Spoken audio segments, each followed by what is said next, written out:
Hello friends, welcome to the concept YouTube channel. मेरा नाम है विशाल चौहान और यूपीएससी सीएससी के लिए हमने जो एंशिएंट हिस्ट्री की सीरीज शुरू करी है उसमें आज हम पढ़ने जा रहे हैं मौर्यन एम्पायर के बारे में, राइट। जिसमें आज हम शुरुआती मौर्यन शासकों तक पढ़ेंगे और अशोक की पॉलिटिकल हिस्ट्री वाला जो पार्ट है केवल वहां तक कवर करेंगे, ठीक है।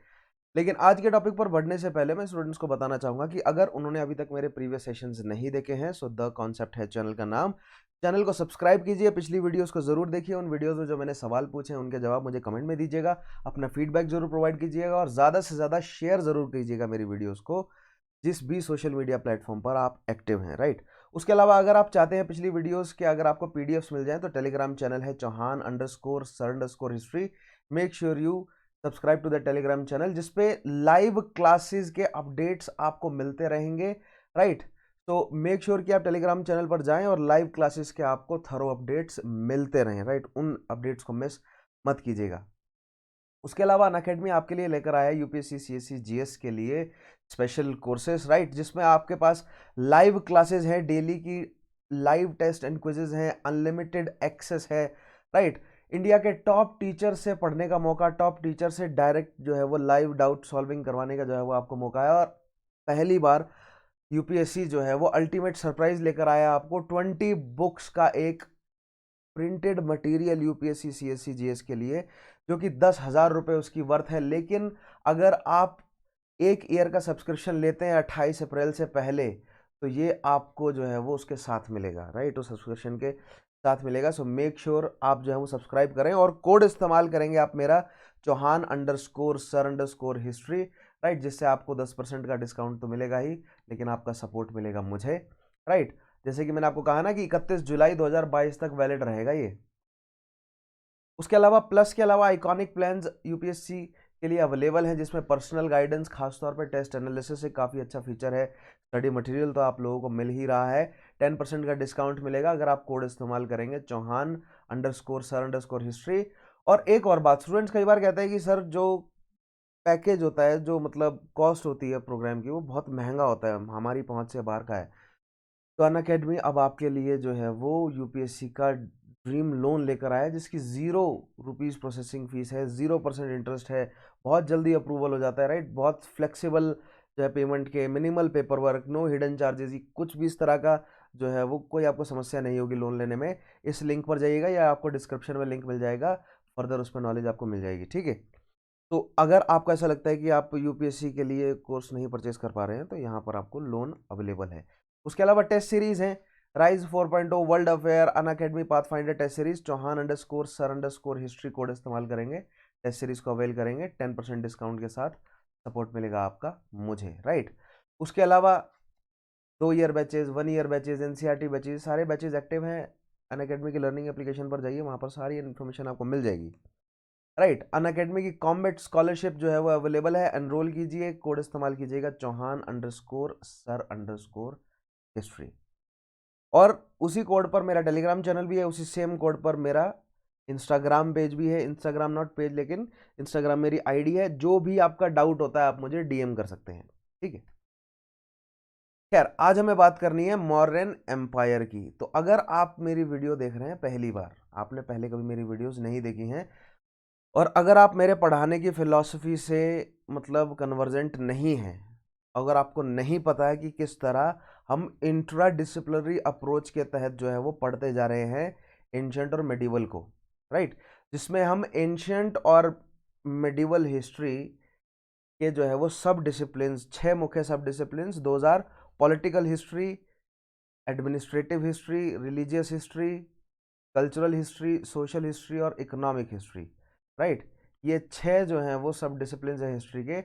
इनको आपस में जोड़कर तो पढ़ ही रहे हैं, और हम पढ़ते हैं इनमें प्रोसेस ऑफ चेंज, यानी डायनेस्टी दर डायनेस्टी किस तरह पॉलिटिकल हिस्ट्री चेंज हो रही है, डायनेस्टी दर डायनेस्टी किस तरह एडमिनिस्ट्रेटिव जो हिस्ट्री है वो चेंज हो रही है। जैसे कि मैंने आपको बताया ना, ऋग्वैदिक से मॉडर्न पीरियड तक centralization of administration, modern period से फिर उसके बाद आप राजपूत पीरियड तक देखेंगे डिसेंट्रलाइजेशन, फिर राजपूत पीरियड से दिल्ली सल्तनत में आपको फिर से सेंट्रलाइजेशन नजर आएगा, ठीक है।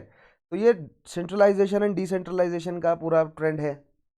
रिलीजन में वैदिक ब्राह्मणिज्म का राइज, देन बुद्धिज्म का राइज, सो वैदिक ब्राह्मणिज्म का फॉल, देन फिर बुद्धिज्म का फॉल, तो फिर से वैदिक ब्राह्मणिज्म का राइज, राइट। सो रिलीजियस हिस्ट्री में हमें पढ़ना होता है, ठीक है, ये सब चीजें समझनी होती है। लेकिन टाइप ऑफ क्वेश्चंस क्या क्या है, आई होप आपको इंटरडिसिप्लिनरी अप्रोच समझ आती होगी। अगर आप रेगुलर स्टूडेंट्स हैं तो आप थोरली समझते होंगे, और अगर आपने पिछले सेशंस नहीं फॉलो किए हैं तो मैं बार बार रिक्वेस्ट करता हूं स्टूडेंट से कि पिछले सेशंस थॉरली फॉलो करें, ताकि ये पूरी अप्रोच आपको पता चले, राइट। और इसको हम प्रैक्टिकली अप्लाई कहाँ कर रहे हैं, इस अप्रोच को हम अप्लाई कहाँ कर रहे हैं, जब हम प्रीवियस ईयर क्वेश्चन पेपर्स को डिस्कस करते हैं, तो वहां पर हम इस पूरी जो है वो मतलब हमारी जो थ्योरी है इसको अप्लाई करके देखते हैं, और एग्जांपल्स हम वहां से उठाते हैं कि देखिए एक्चुअली में यूपीएससी ने सवाल पूछा, यूपीएससी कहकर देता है सवाल, right, with the reference of religious history of India, with the reference of cultural history of India. ये हवा में नहीं करी है मैंने बात, यूपीएससी सवाल पूछता है इस तरह के, ठीक है। उसके अलावा नेक्स्ट टाइप ऑफ क्वेश्चन हमारे प्री के लिए हमें किस पर ध्यान देना होता है, सोर्सेज ऑफ हिस्ट्री। तो एंशंट की बात कर रहे हैं तो हम बुद्धिस्ट, जैनिस्ट और वैदिक ब्राह्मणिकल या वैदिक लिटरेचर सोर्सेस, उसके अलावा ट्रेवलर्स ने क्या क्या कहा है, ठीक है। तो ये एंशंट के हमारे मुख्य तौर पे सोर्सेज यहां से निकल कर आते हैं। सो ये लिटरेरी सोर्सेज हैं। आर्कियोलॉजिकल सोर्सेज की बात करेंगे तो इंस्क्रिप्शंस, ठीक है, उसके अलावा जो आर्किटेक्चर हमें मिला है, जो भी मॉन्यूमेंट्स मिले हैं, ठीक है, उसके अलावा जो कॉइन्स मिले हैं, न्यूमिस्मेटिक्स, तो सोर्सेज ऑफ हिस्ट्री पर सवाल बनता है। उसके अलावा नेक्स्ट टाइप ऑफ क्वेश्चन किस पर बनता है, टर्मिनोलॉजी पर। टर्मिनोलॉजी किस तरह की, political, administrative, religious, cultural, social, economical terminology पर क्वेश्चन बनता हुआ आया है। और खास तौर पे हमने क्या ट्रेंड पाया अभी तक कि बुद्धिज्म और जैनिज्म की टर्मिनोलॉजी पर धूमधाम से, और बुद्धिज्म जैनिज्म के सेक्ट्स में से जो है वो सवाल एंशंट में जरूर ही बन रहा है, ठीक है। तो ये सब हमें ट्रेंड्स, ये सब चीजें कहां से पता चल रही है, प्रैक्टिकली हम कहां देख रहे हैं, प्रीवियस ईयर क्वेश्चंस। और प्रीवियस ईयर क्वेश्चंस हम कहां सॉल्व कर रहे हैं, स्पेशल क्लासेस में। स्पेशल क्लासेस का लिंक आपको कहां मिलेगा, चौहान_सर_ हिस्ट्री मेरे टेलीग्राम चैनल पर। तो टेलीग्राम चैनल पर स्पेशल क्लास का लिंक डल जाएगा, उस लिंक को फॉलो करके स्पेशल क्लास में लाइव आइए, लाइव देखिए स्पेशल क्लास को, और अपने डाउट्स मुझसे शेयर कीजिए। और लाइव जब क्लास चलती है तो मैं बहुत सारी इंटरेस्टिंग चीज़ें बताता हूँ। पेपर देखिए, जो थ्योरी है, थ्योरी वाला पार्ट है, जो कंटेंट वाला पार्ट है, मैं यूट्यूब पर कवर कर रहा हूँ, लेकिन एक्चुअली में एग्जामिनेशन को कैसे फेस करना है वो सारी चीज़ें हम डिस्कस करते हैं लाइव क्लासेस में। सो मेक श्योर कि आप लाइव क्लासेस में जुड़े हों, ठीक है। तो यहाँ पर तो हमारा हो गया बैकग्राउंड तैयार, ठीक है, हमें पता चल गया कि, मतलब बैकग्राउंड नहीं, हमें ये पता चल गया कि हमें पढ़ना क्या है, पढ़ना कैसे है, ठीक है। ये पॉइंट्स जो है मैं हर हर टॉपिक में आपसे डिस्कस करता ही हूँ, ताकि आपको याद आ जाए, जब पढ़ने लगे आपको पता चल याद रहे कि हमें किस तरह पढ़ना है, ठीक है। अब हम देखते हैं कि अभी तक हमने क्या पढ़ लिया। तो अभी तक एंशंट में हमने प्री हिस्टोरिक पीरियड से चेंजेस होते हुए इंडस वैली सिविलाइजेशन में, फिर ऋग वैदिक पीरियड में, फिर लेटर वैदिक पीरियड में, लेटर वैदिक से 16 महाजनपद से, प्री मौर्य से अब हम मौर्य पीरियड पर पहुंचे हैं, ठीक है। और आईवीसी या ऋग्वैदिक काल से, जहां से हमारे पास हिस्ट्री के लिटरेरी सोर्सेज अवेलेबल हैं, हमने क्या पाया है कि ग्रेजुअली क्या हो रहा है, सेंट्रलाइजेशन ऑफ पावर हो रहा है, और हमें एक प्रॉपर सेंट्रलाइज्ड अथॉरिटी जो है वो मॉडर्न एम्पायर के रूप में दिखती हुई, मतलब दिखती है, नजर आती है, राइट। और एम्पायर बिल्डिंग की तरफ ही ये सारे स्टेप्स उठाए जा रहे थे, ठीक है। लेटर वैदिक से ट्राइबल कल्चर से मूव किया, 16 महाजनपद में सेकेंड फेज ऑफ अर्बनाइजेशन आया, सिटीज एस्टेब्लिश हुई, और फिर प्री मौर्य काल तक जो है वो डायनेस्टीज एस्टेब्लिश हो रही थी, और मगध जो है वो एम्पायर बनने की तरफ कदम बढ़ा दिया था उसने, और फिर फाइनली मॉडर्न एम्पायर हमें एस्टेब्लिश होता हुआ नजर आता है। तो this is that process of change in the, और ये पॉलिटिकल स्फीयर में है। सिमिलरली हमें प्रोसेस ऑफ चेंज हिस्ट्री में, मतलब हिस्ट्री के अदर डिसिप्लिन, यानी कि एडमिनिस्ट्रेशन, रिलीजन, कल्चर, सोसाइटी, यहाँ पर भी प्रोसेस ऑफ चेंज समझना है, ठीक है। सो आइए शुरू करते हैं अब मॉडर्न एम्पायर के बारे में। सो ध्यान है ना आपको क्या क्या पढ़ना है, हमें हमें क्या क्या चीज़ का ध्यान देना है, सोर्स, हमें किन किन टाइप ऑफ क्वेश्चन का ध्यान देना है, ठीक है। तो सोर्सेस ऑफ हिस्ट्री के क्वेश्चंस, टर्मिनोलॉजी के क्वेश्चन, उसके अलावा क्रोनोलॉजी के क्वेश्चन, ठीक है, और अन्य जो भी इवेंट्स आते हैं, ठीक है, मिसलेनियस क्वेश्चंस होंगे, लेकिन sources of history, terminology, chronology, इस तरह के क्वेश्चंस पर हमारा खास ध्यान रहेगा, ठीक है। अब देखिए पहला पॉइंट क्या है, अलेक्जेंडर्स इन, और yes again process of change हमें समझते हुए चलना है। प्रोसेस ऑफ चेंज किसका, उन 6 aspects of history, right. Now, Alexander's invasion of northwest India in the early 4th century BCE gave way to Chandragupta Maurya to lay the foundation of Mauryan Empire. अगर आपसे पूछा जाए कि Mauryan empire क्यों establish हुआ, ठीक है, नंदों को मौर्य ने क्यों और कैसे रिप्लेस कर दिया वो अलग बात है, लेकिन वाई नंदास गॉट रिप्लेस्ड, इसका आप क्या ठोस कारण देंगे? ठोस कारण ये है कि नॉर्थ वेस्ट फ्रंटियर में, जो नॉर्थ वेस्ट फ्रंटियर रीजन जो है इंडिया का, वहां पर जो पॉलिटिकल डिस्टेबिलिटी थी, वहां का जो पॉलिटिकल माहौल था, यानी वहां पर ग्रीक्स या मैसेडोनियंस ने जो पॉलिटिकल एक जो है वो मतलब डिफॉर्मिटी क्रिएट कर दी थी, उसका फायदा उठाकर चंद्रगुप्त मौर्य ने नंदों को रिप्लेस कर दिया।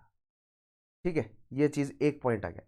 पॉइंट दर पॉइंट देखेंगे तो मौर्यन एम्पायर एस्टेब्लिश होने का पहला पॉइंट क्या है कि अलेक्जेंडर ने नॉर्थ वेस्ट फ्रंटियर में उठापटक मचाई हुई थी, जिससे नंद एम्पायर में थोड़ी सी जो है वो खलबली सी मची हुई थी।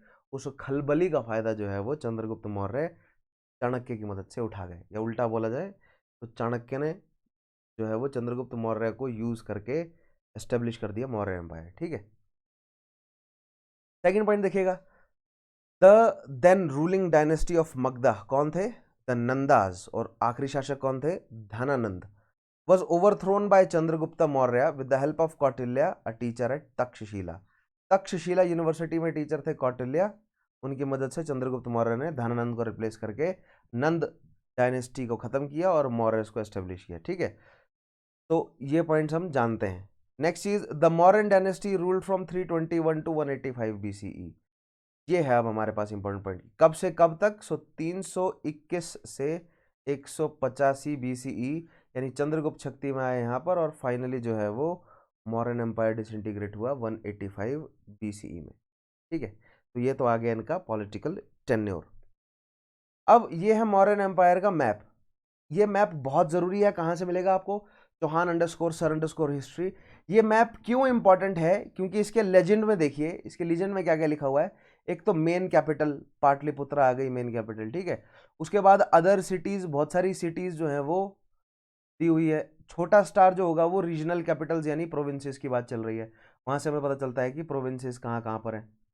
ठीक है, उसके अलावा यहाँ पर pillar edicts, major rock edict of Ashoka, उसके अलावा minor rock edict of Ashoka और अदर इंस्क्रिप्शंस, ये सारी चीजें यहाँ पर अवेलेबल है। So that if I zoom it out, right, अगर मैं जूम करूं तो आप पाएंगे, देखिए पाटलिपुत्रा कैपिटल है, मेन कैपिटल जो है वो क्या है?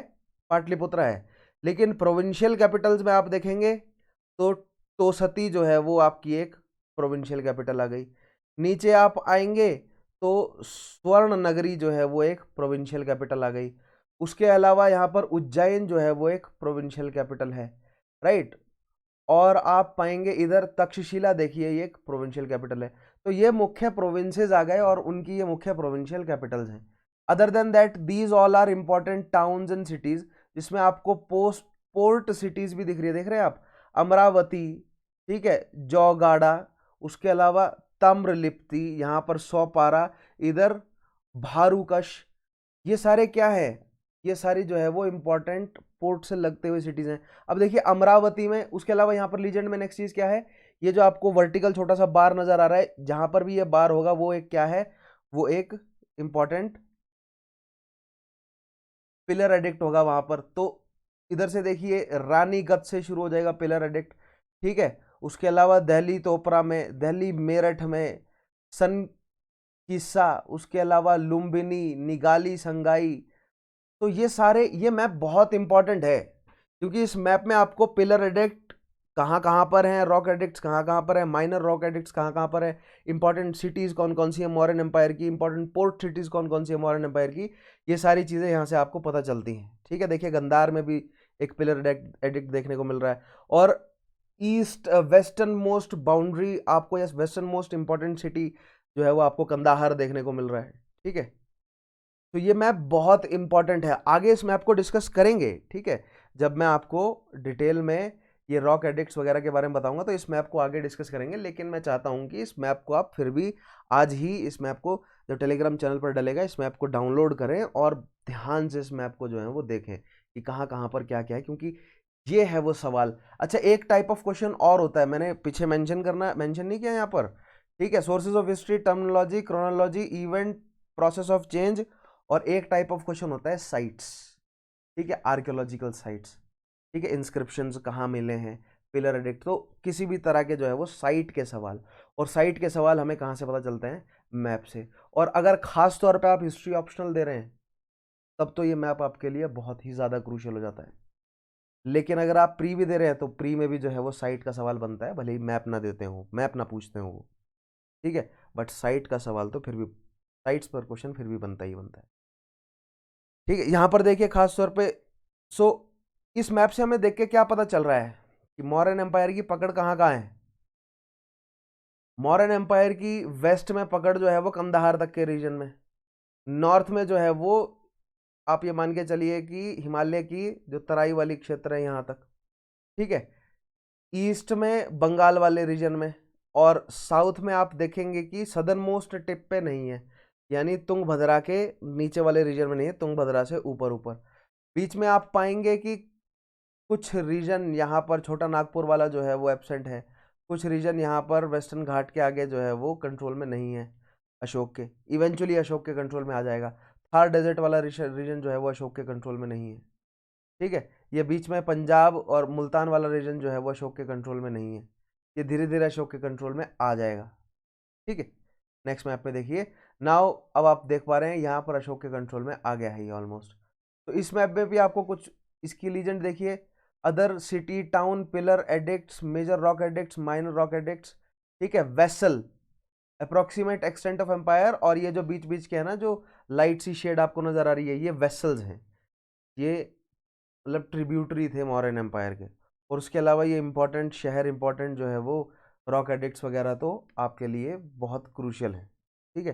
तो जब मैं रॉक एडिक्ट्स वाला पॉइंट करवाऊंगा ना, मतलब मौर्यन एम्पायर का, तो वहाँ पर हम डिटेल में इन मैप्स को देखेंगे। लेकिन अभी फॉर नाउ आपको ये मैप जो है वो डाउनलोड करके इनको स्टडी करना शुरू करना है, ठीक है। आगे बढ़ते हैं, अब सबसे पहला पॉइंट समझते हैं। सो अभी हमने इंट्रोडक्शन देखा मौर्यन एम्पायर का, ठीक है। अब हम देखते हैं कि मौर्यन एम्पायर का ओरिजिन कहाँ से हुआ, क्या हुआ, और उससे रिलेटेड हमारे पास क्या फैक्ट्स और कॉन्सेप्ट्स बनते हुए नजर आते हैं, राइट। पहला पॉइंट देखिएगा, the early years of Chandragupta's reign are little known but most historians agree to assign इधर अ लो कास्ट और a tribal origin to Mauryan family. सबसे पहली चीज ये कि चंद्रगुप्त मौर्य का ओरिजिन क्लियर नहीं है कि मौर्य कहाँ से निकल कर आए, ठीक है। कई सारे जो है वो स्पेकुलेशंस हैं, क्योंकि मौर्यज ने हिटेरोडॉक्स सेक्ट को, जो हिटेरोडॉक्स जो सेक्ट है उनको प्रेफरेंस दी, यानी जैनिज्म, बुद्धिज्म, ठीक है, इस तरह के अन्य जो हिटेरोडॉक्स सेक्ट्स हैं इनको प्रेफरेंस दी। तो जो वैदिक ब्राह्मणिज्म जो लिटरेचर है, खास तौर पे पुराणों में मॉरन्स के बारे में जो जानकारी लिखी है उनको लो बॉर्न कहा गया है, यानी कि, या उसके बाद जो नॉट जस्ट पुराण लेकिन जो संस्कृत लिटरेचर भी हमें बाद में देखने का मिलता है, वो चंद्रगुप्त मौर्य या मौर्य फैमिली को लो बॉर्न कहता है, यानी सोसाइटी में जो नीच जाति का बताते हैं, लो कास्ट का बताया जाता है उन्हें, ठीक है, या उनको किसी ना किसी ट्राइब का बताया जाता है, क्षत्रिय वर्ण का नहीं बताया जाता, दो उन्होंने शासन किया, but they are not said to have been from Kshatriya varna, right. ये लेकिन ये किसने कहा है, ये कहा है पुराणों ने। अब मैंने आपको बताया ना, जो सोर्सेस ऑफ हिस्ट्री हैं वो बहुत ज़्यादा पॉलिटिकल रहते हैं, ठीक है। अगर मौर्यज ने बुद्धिज्म को पैट्रोनाइज किया है तो बुद्धिस्ट लिटरेचर या बुद्धिस्ट ट्रेडिशंस में हमें मौर्यज क्षत्रिय क्लैन से आते हुए नजर आएंगे, ठीक है। मॉरन्स ने वैदिक ब्राह्मणिज्म को पैट्रोनाइज बड़े लेवल पर नहीं किया, तो ब्राह्मणिकल या जो वैदिक लिटरेचर है पुराणों में जो है वो मौर्य लोअर कास्ट, या संस्कृत लिटरेचर में मौर्य जो है वो लोअर कास्ट के नजर आते हैं, ठीक है। उसके अलावा जो वैश्य वर्ण के लोग हैं वो मौर्यस को वैश्यों के साथ कनेक्ट करते हुए नजर आएंगे हमें, तो आज हमें इसी फैक्ट्स और कॉन्सेप्ट को, इन्हीं फैक्ट्स और कॉन्सेप्ट को समझना है, ठीक है। देखिएगा, तो पहला पॉइंट तो देख लिया ना हमने कि मोस्ट ऑफ द हिस्टोरियंस क्या कहते हैं कि मौर्यस जो है वो लोअर कास्ट के थे, ठीक है। कहां से कहते हैं, देखिएगा, some historians believe that Chandragupta was son of last Nanda king Dhanananda born to a low born woman called Mura and hence comes the family name Maurya. ये पॉइंट जो है वो कई लोग मानते हैं कि धनानंद का रिलेशन, धनानंद की जो है वो एक दासी म्यूरा के नाम से थी, जो कि एक लो बोर्न जो है वो एक डांसर गर्ल थी, जिससे चंद्रगुप्त जो है वो पैदा हुए, और इसलिए चंद्रगुप्त को एक लो बॉर्न जो है वो माना जाता है। और चंद्रगुप्त का जो है वो क्लेम, वो कहते थे कि मेरा क्लेम है ट्रॉन पर, इसलिए मैं धनानंद को हटाऊंगा, ठीक है। एक थ्योरी ये बनती है, समझ रहे हैं, थियरीज है, क्लैरिटी नहीं है अभी तक, थियरीज है, ये अलग अलग थियरीज हैं। तो पहली थ्योरी लो कास्ट वाली है, जो कि ब्राह्मणों की तरफ, जो ब्राह्मणी का लिटरेचर है वहाँ से आती है। दूसरी थ्योरी कही जाती है कि धनानंद का रिलेशनशिप था एक डांसर गर्ल के साथ, जो कि एक लो बोर्न थी, राइट, जिसका नाम है म्यूरा, उससे पैदा हुए चंद्रगुप्त, जिनसे फिर फर्दर इनके पूरे वंश का नाम पड़ा मौर्य, राइट। अच्छा, नेक्स्ट क्या कहते हैं, बुद्धिस्ट ट्रेडिशन क्या बोलते हैं। Buddhist tradition describes Chandragupta as a member of Maurya clan of Pipalivan, and the Mauryans were linked to the tribe of Sakyas to which the Buddha was belong। ठीक है, अब Buddhist जो है वो मौर्यंस को साक्या क्लैन से जोड़ते हैं। अब साक्या जो है वो क्षत्रिय क्लैन था, ठीक है, सो दैट मीन्स मौर्य भी हो गए क्षत्रिय। यहाँ पर देख रहे हैं मौर्या क्लैन से जोड़ा जा रहा है, चंद्रगुप्त मौर्या क्लैन से है, जो कि फर्दर जो है वो शाक्या ट्राइब का हिस्सा है। और बुद्धा के जो है वो, बुद्धा भी सेम ट्राइब से ही थे, यहाँ पर जो है वो चंद्रगुप्त और बुद्धा जो है वो सिमिलर ट्राइब से हैं, तो यहाँ पर क्षत्रिय का स्टेटस देने की, तो बेसिकली आप ये मान के चलिए कि बुद्धिस्ट ट्रेडिशन जो है वो मौर्यस को प्योर ब्लड, या मतलब थोड़ा सा एलीट दिखाने की कोशिश कर रहे हैं, ताकि थ्रोन पर उनका क्लेम जो है वो स्टेबल रहे, या बुद्धिज्म को पैट्रोनाइज किया उन्होंने, इसीलिए उनको जो है वो मतलब है फायदा दिया जा रहा है, राइट, बुद्धिस्ट द्वारा। यही तो सिम्बॉयसिस है ना, ठीक है। देखिए, प्रीस्ली क्लास जो है ना, प्रीस्ली क्लास चाहे वो बुद्धिज्म की ही क्यों ना हो, they acted the same as other priestly class would have acted, right. जैसे ब्राह्मणिकल क्लास एक्ट करती थी, ब्राह्मणिकल प्रीस्ली क्लास एक्ट करती थी, वैसे ही बुद्धिस्ट प्रीस्ली क्लास एक्ट करती थी, ठीक है। ग्लोरिफिकेशन द किंग, किंग्स को जो है वो डिवाइन अथॉरिटी प्रोवाइड करना। This also implies that they were Kshatriyas. According to Buddhist writers, Mauryas came from the region which was full of peacocks, Maurya in Sanskrit and Mora in Pali, and hence they came to be known as Mauryas, right? Buddhist tradition क्या बोलता है, जो मौर्य जो clan है वो ऐसी जगह से थे जहां पर बहुत सारे मोर रहा करते, ठीक है। It can be said that Buddhists tried to elevate the social position of Ashoka and his predecessors, ठीक है, क्योंकि अशोक ने जो है वो बुद्धिज्म को एज अ रिलीजन अपनाया, ठीक है, अशोक ने, तो बुद्धिस्ट ने जो है फिर वो अशोक की वाहवाही में, और बुद्धिस्ट काउंसिल वाला फंडा भी आगे मैं आगे समझाऊंगा, ठीक है। लेकिन यहाँ पर हमें ओरिजिन पर समझ गए हम, बुद्धिस्ट ट्रेडिशन क्या कहते हैं कि ये क्षत्रिय हैं। जैन ट्रेडिशन क्या बोलता है, Jain tradition relates Chandragupta as the son of a daughter of the chief of a village of peacock tamers Maurya पोशाक। जैन ट्रेडिशन क्या कहता है कि मौर्य पोशाक नाम की पीकॉक को कंट्रोल करने वाली एक ट्राइब थी, ठीक है, उस ट्राइब के लीडर, उस ट्राइब के चीफ की पुत्री का लड़का था चंद्रगुप्त, ये कह रहा है जैन ट्रेडिशन, ठीक है। तो ट्राइबल लीडर से आ रहा है वो, और ट्राइबल लीडर को जरूरी नहीं है, क्योंकि ट्राइबल लीडर्स को जरूर, क्षत्रिय का स्टेटस कौन दे रहा है, ब्राह्मणिकल कल्चर। अगर ट्राइबल लीडर ब्राह्मणिकल कल्चर के संपर्क में आया तभी तो क्षत्रिय का टाइटल उन्हें मिला। लेकिन मैंने आपको बताया था कि फार ईस्टर्न रीजन में जो गणसंघ हैं, जो ट्राइबल रिपब्लिक्स थे, या जो अन्य ट्राइब्स थी, वो हेटेरोडॉक्स सेक्ट्स को ज़्यादा सपोर्ट करते थे और वैदिक ब्राह्मणिज्म से दूर रहते थे। क्योंकि मैंने आपको बताया ना, वैदिक ब्राह्मणिज्म तो कहाँ से कहाँ डेवलप हुआ है, नॉर्थ वेस्ट फ्रंटियर से ईस्ट की तरफ डेवलप हो रहा है वैदिक ब्राह्मणिज्म, ठीक है। तो दैट मीन्स जो फार ईस्ट है, बिहार बंगाल वाला जो एरिया, यहाँ पर कम से कम जो है वो इम्पैक्ट रहा होगा वैदिक ब्राह्मणिज्म का। तो इसीलिए जैनों ने जो है वो क्षत्रियों से नहीं जोड़ा, बुद्धिस्ट ने क्षत्रियों से जोड़ा है, ठीक है। द पुराणास डिस्क्राइब, अब पुराणों में क्या लिखा है, Purana describe Mauryas to be Shudras probably due to the fact that they were patterns of heterodox sect. Purana जो है वो ब्राह्मणिकल वैदिक ब्राह्मणिक लिटरेचर है, राइट। और मॉरन्स ने बुद्धिज्म या अन्य हेटेरोडॉक्स सेक्ट्स को पेट्रोनाइज किया, तो ब्राह्मणिज्म ने ऑब्वियसली उनके खिलाफ लिखा है, तो इन्होंने राइट आउट जो है वो शूद्र कहा है इन्हें, ये शूद्र हैं, ठीक है, और कुछ नहीं है। नेक्स्ट चीज देखिएगा, classical sources mention Chandragupta as Sandrokottus and is describe to be of low origin. Classical sources किसके, जो ग्रीक हैं, ठीक है। ग्रीक सोर्सेज क्या बोलते हैं कि चंद्रगुप्त जो है वो संद्रकोटु था, जो कि एक लो कास्ट थी उस समय की, लो ओरिजिन से निकलता है, तो ग्रीक्स भी लो ओरिजिन का बोलते हैं चंद्रगुप्त को। उसके अलावा नेक्स्ट सोर्स क्या है हमारे पास। ध्यान दें, ये सारे क्वेश्चन कहां से बन रहे हैं, ये सारे सोर्सेज ऑफ हिस्ट्री के क्वेश्चन हैं, ठीक है।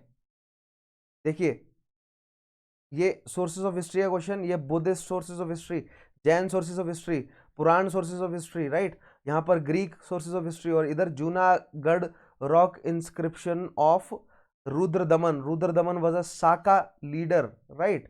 There is a reference to Pushyagupta as brother in law of Chandragupta which implies Vaishya origin of the Mauryas. क्यों, क्योंकि ये जो रॉक इंस्क्रिप्शन है जूनागढ़ वाला, इसमें पुष्यगुप्ता को लिखा है वैश्य पुष्यगुप्त, ठीक है। इसमें बताया गया कि किस तरह एक डैम जो है वो बनाया जा रहा था, किसकी मदद से,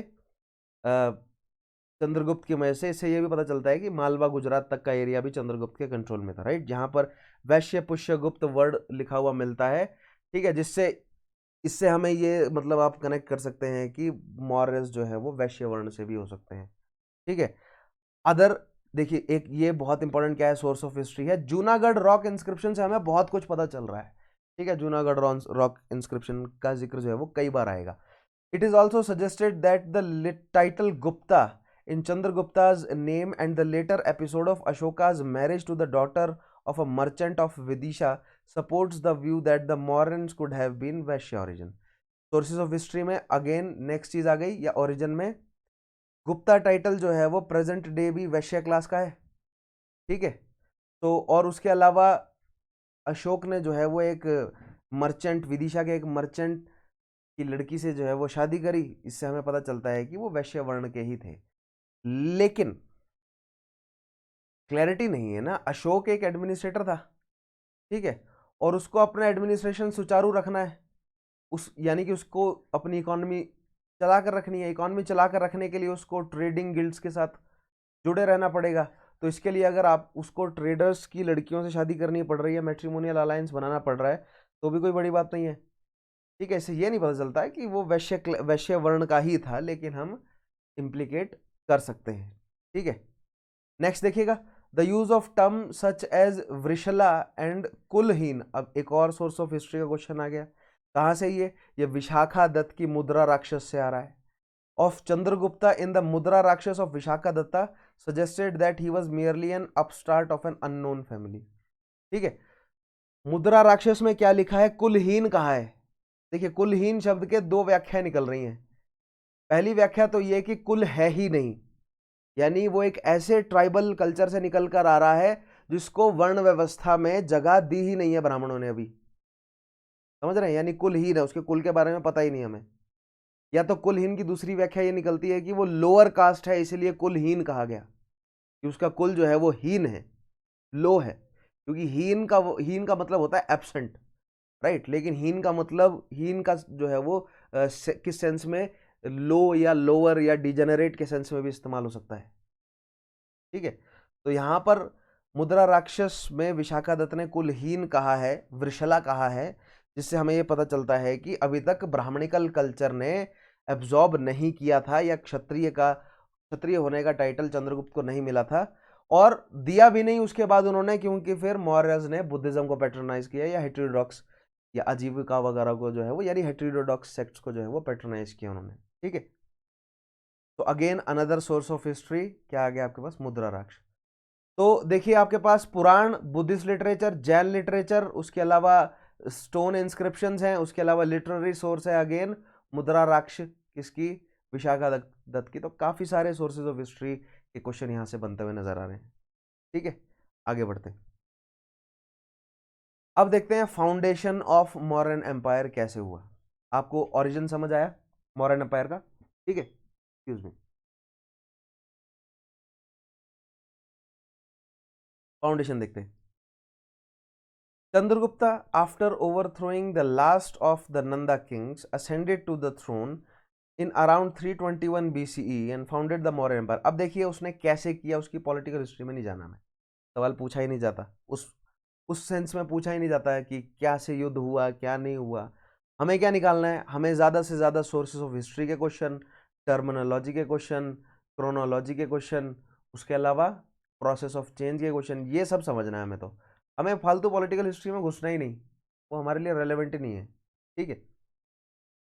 तो 321 बीसीई में धनानंद को रिप्लेस करके चंद्रगुप्त शक्ति में बैठते हैं। कैसे कैसे बैठे, उसके कुछ जो है वो हमें पॉइंट समझने हैं, बिल्कुल डिटेल में वो हिस्ट्री नहीं समझनी, कुछ पॉइंट्स आगे मैं आपको समझाऊंगा, ठीक है। लेकिन सबसे पहला पॉइंट जो मैंने आपको बताया था ना कि नॉर्थ वेस्ट फ्रंटियर में अलेक्जेंडर के इन्वेजन की वजह से नंद एम्पायर में थोड़ी सी खलबली मची हुई थी, तो उस पॉलिटिकल डिस्टर्बेंस का फायदा चंद्रगुप्त और चाणक्य ने उठाया और ओवरथ्रो कर दिया नंद डायनेस्टी को, ठीक है। नेक्स्ट पॉइंट देखिएगा, it was Chanakya who encouraged Chandragupta Maurya and his army to take over the throne of Magadha, for he thought that Dhanananda did not deserve to be a king anymore, ठीक है। ये पॉइंट एंटायरली ठीक नहीं है। पहले मतलब कुछ बुद्धिस्ट ट्रेडिशन ये बोलते हैं कि पहले चंद्रगुप्त चाणक्य के पास आया कि मुझे जो है वो शासक बनना है, फिर चाणक्य ने मना कर दिया, फिर उसके बाद चाणक्य जब धनानंद से मिला, धनानंद ने चाणक्य का अपमान किया भरी सभा में, उसके बाद चाणक्य ने प्रण लिया कि मैं धनानंद को रिप्लेस कर कर ही रहूंगा। तो फिर धनानंद ने चंद्रगुप्त को रिक्रूट किया, सॉरी चाणक्य ने चंद्रगुप्त को रिक्रूट किया, and finally Dhanananda and the Nand dynasty got replaced, overthrown, right. The political rise of Chandragupta was also linked to the invasion of Alexander in the northwest region। मैंने बोला ना, अलेक्जेंडर के आने से जो पॉलिटिकल डिस्टर्बेंस थी उसका फायदा उठा गए चंद्रगुप्त। द ईयर 325 से 323, फायदा कैसे उठाया? अब सवाल ये पूछेंगे कि फायदा कैसे उठाया। अब अलेक्जेंडर ने जो लूटमार मचाई, जो आतंक मचाया, पोरू और मतलब उन सबको हराया, उससे चंद्रगुप्त मौर्य और चाणक्य ने क्या बहस शुरू करवा दी कि हमें एक यूनिफाइड फ्रंट पेश करना पड़ेगा, हमें पूरा जो है वो जम्बू द्वीप को एक साथ जोड़ना पड़ेगा। और वो काम धनानंद नहीं कर सकता। चाणक्य और चंद्रगुप्त मिलकर सबको ये कह रहे थे कि वो काम धनानंद नहीं कर सकता, क्योंकि धनानंद जो है वो थोड़ा याश टाइप का है, वो डिजेनरेट है, वो नहीं कर पाएगा, ठीक है। ये चंद्रगुप्त कर सकता है चाणक्य की मदद से। इस चीज का विश्वास दिलाया गया सबको। पॉपुलर सपोर्ट, ज्यादा से ज्यादा गणसंघ और बड़े महाजनपदों को अपने साथ जो है वो चंद्रगुप्त ने जोड़ा। और फिर जब धनानंद को चैलेंज किया उन्होंने, तो धनानंद जो है वो कैपिटल छोड़कर भाग गया एंड गॉट रिप्लेस्ड, ठीक है। द ईयर 325 से 323 BCE were crucial as many of the governors who were stationed in the northwest after Alexander's invasion were assassinated or had to retreat, ठीक है। तो मैंने बोला ना नॉर्थ वेस्ट फ्रंटियर में पॉलिटिकल डिस्टर्बेंस है, वहां के गवर्नर्स, तक्षशिला, गंधार वगैरह के गवर्नर्स को मार दिया जा रहा है, ठीक है, या तो रिप्लेस कर दिया जा रहा है, जल्दी जल्दी चेंज हो रहे हैं वो। तो इससे हो क्या रहा है, इससे पॉलिटिकल डिस्टर्बेंस है, ठीक है।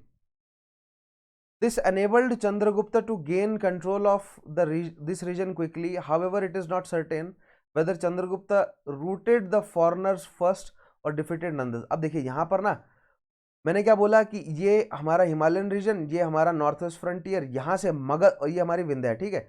मगध में नंद बैठे हैं और नॉर्थ वेस्ट फ्रंटियर में यहाँ पर जो है वो पॉलिटिकल डिस्टर्बेंस है।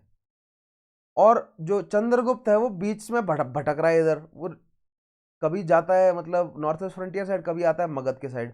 तो हमें ये क्लैरिटी नहीं है क्यों जा रहा है वो पॉपुलर सपोर्ट इकट्ठा कर रहा है, हमें ये बात क्लैरिटी नहीं है, ना ही बुद्धिस्ट लिटरेचर में, ना ही अन्य किसी भी सोर्सेज में, कि उसने पहले मतलब ग्रीक्स को सबड्यू किया या पहले मगध को सबड्यू किया। लेकिन हमें ये जरूर पता है, फाइनल कंक्लूजन हम जानते हैं कि नॉर्थ वेस्ट फ्रंटियर भी मौर्य के कंट्रोल में आ गया था और मगध भी मौर्य के कंट्रोल में आ गया था, और बीच वाला रीजन तो ऑब्वियसली सरेंडर कर ही गया, ठीक है।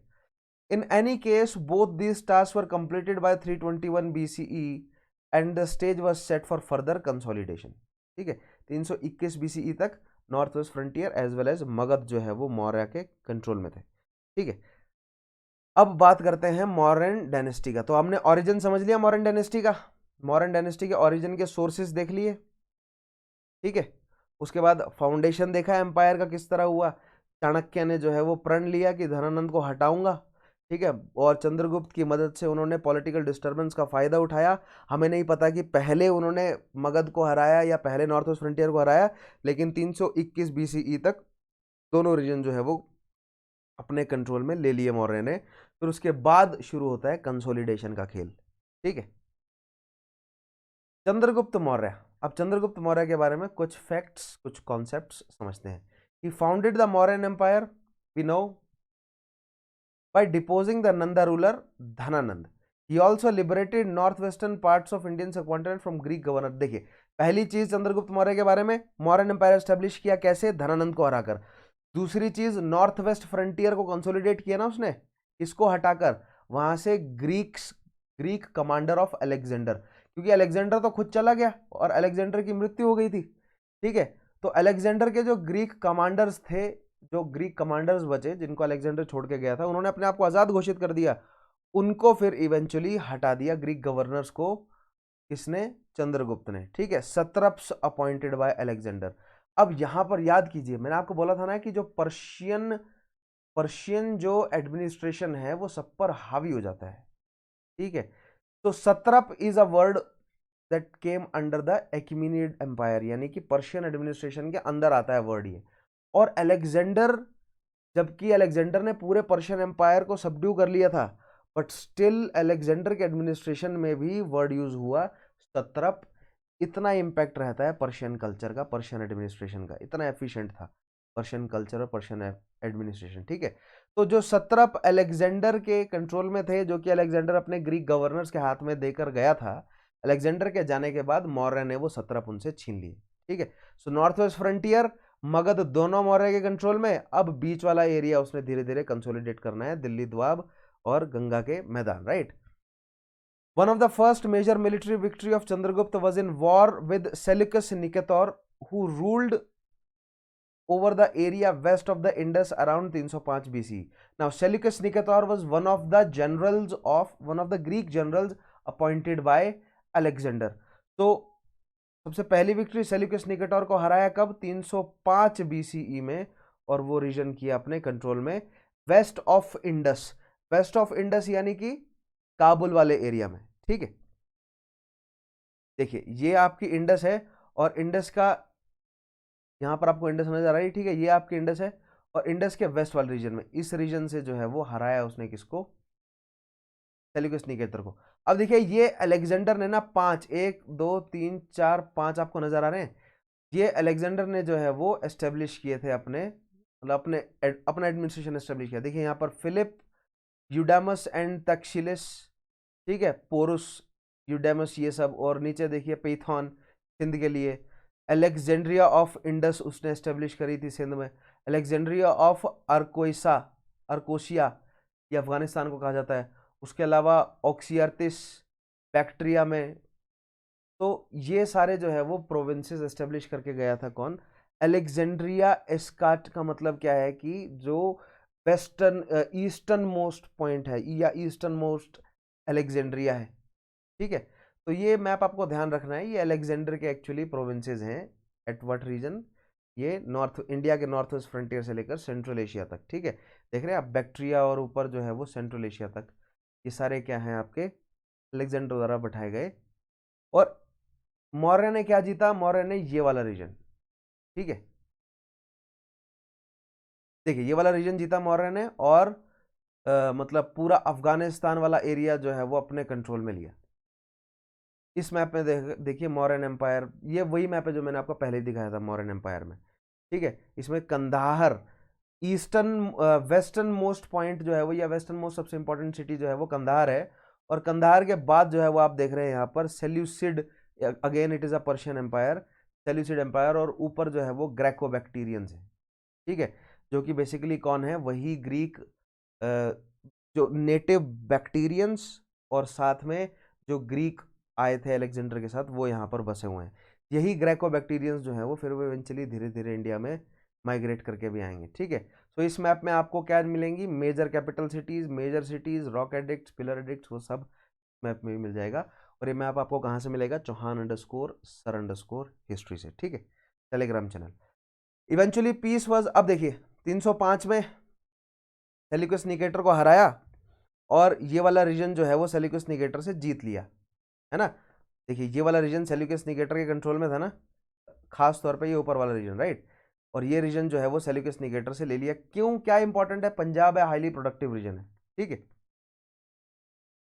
फिर ग्रीक्स के साथ जो है वो अब ग्रीक्स के साथ जो है वो अच्छा रिलेशन बनाने का समय आया। क्यों, क्योंकि भारत से जितना भी एक्सपोर्ट है वो कौन परचेज कर रहा है, वो ग्रीक्स ही तो परचेज कर रहे हैं ना। तो ग्रीक्स के साथ लड़ने का कोई जो है वो फायदा बनता नहीं है, बस उनको अपने एरिया से बाहर निकालिए और नेचुरल बॉर्डर्स को सिक्योर कीजिए। वही काम चाणक्य ने करवाया चंद्रगुप्त से, ठीक है। Eventually, peace was established with this Greek victory in around 303 BCE.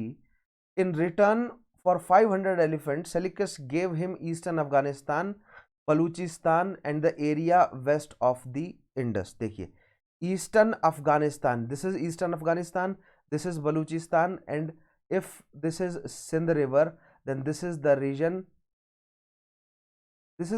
west of Sindh, and this is the region east of Sindh. ये जितना भी एरिया किसके कंट्रोल में था, सेल्यूकस के कंट्रोल में था, ये पूरा रीजन जो है वो सेल्यूकस ने किसको दे दिया, चंद्रगुप्त को। जबकि सेल्यूकस हारा था, लेकिन सेल्यूकस रीइंफोर्समेंट्स मंगवा सकता था आसपास से, ठीक है। और ये बात चंद्रगुप्त को भी पता थी, तो लंबे युद्ध में छिड़ने का कोई फायदा नहीं था, इसलिए उन्होंने सेटलमेंट कर ली। 500 वॉर एलिफेंट्स जो है वो चंद्रगुप्त ने दिए। बदले में Seleucus also set N ambassador called Megasthenes, बहुत इंपॉर्टेंट पॉइंट, बहुत इंपॉर्टेंट पॉइंट। सेल्यूकस की कोर्ट से मेगास्थनीस नाम का एक स्कॉलर, एक एम्बेसडर जो है वो चंद्रगुप्त की कोर्ट में रहने आया, जो कि एक बहुत इंपॉर्टेंट फैक्चुअल क्वेश्चन है। ये आप जानते भी होंगे, कॉमन क्वेश्चन है, कई बार जो है वो पूछा जा भी चुका है, ठीक है। यहाँ देखिए अशोका का एम्पायर, देखिए ये अशोका का एम्पायर बोला गया है, वैसे तो मतलब मैंने मैप में दिखाया है, लेकिन आप अंदाजा लगा सकते हैं कि ये रीजन जो है वो सेल्यूकस निकेटर से मिला किसे, चंद्रगुप्त को, ठीक है। Detail of the conquest in different parts of India are lacking, but a major of scholars suggest that Chandragupta established his control not only in the northeast and the Ganges plain, but also in western India and Deccan, except present-day Kerala, Tamil Nadu and parts of northeastern India. देखिए इस map में देखिए, केरला तमिलनाडु को छोड़कर चंद्रगुप्त मौर्य ने, और east वाले reason को छोड़कर चंद्रगुप्त मौर्य ने ऑलमोस्ट पूरे इंडियन सबकॉन्टिनेंट को अपने कंट्रोल में लिया है, ठीक है। ऐसा हमें ट्रेडिशनल सोर्सेस बताते हैं, और खासतौर पे बुद्धिस्ट सोर्सेस हमें ऐसा बताते हैं, ठीक है। तो ज्योग्राफिकल एक्सटेंट की बात आएगी तो आप कहेंगे कि तुंगभद्रा से नीचे एक्सपेंड नहीं किया उन्होंने, और इधर जो है वो आप मान के चलिए कि नॉर्थ ईस्टर्न जो एक्सट्रीम जंगल वाले रीजन है वहां पर एक्सपेंड नहीं किया, ठीक है, चंद्रगुप्त ने। Greek writers mentioned that Chandragupta Maurya overran the whole country with an army of 600,000. Greek क्या बोलते हैं, पूरा जम्बू द्वीप, पूरा इंडिया जो है वो उसने अपने कंट्रोल में कर लिया।